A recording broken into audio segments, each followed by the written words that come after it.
Making your own raw fermented vinegar from fruit scraps is a simple process that you can do right in your own home. This is a finished product here. This is what I did about a year ago, and it is a pear scrap vinegar, kind of similar to a raw apple cider vinegar.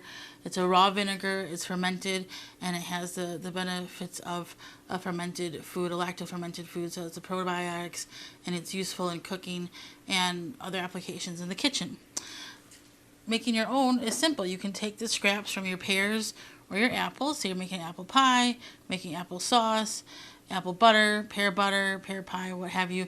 You just take the scraps. Here we had some pears that hit the concrete, so we just cut them up. They weren't very good, so we bruised up a little bit, so we cut them up. But you can just use the scraps, cores, stems as well. So what we do first is you process it with some sugar and some water. You want to use filtered water or water that is not chlorinated.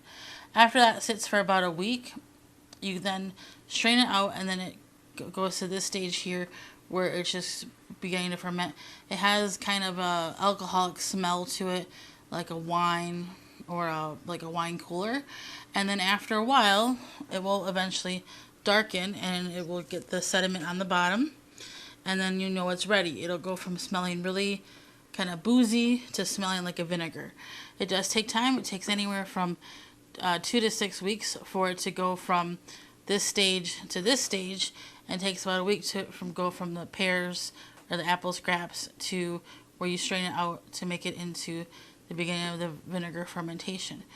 When you're doing this process, there are many. You can just go ahead to your favorite search engine. You can type in fruit scrap vinegar, and it gives you step-by-steps instructions and the proper measurements of what you want to add to your pear scraps, your apple scraps, to get it started, and kind of some troubleshooting ideas as well. As with anything in the kitchen, if you are unsure about it, if it looks questionable to you, when in doubt, throw it out. But this is a pretty simple process, and you can go ahead and make your own vinegar in your own home.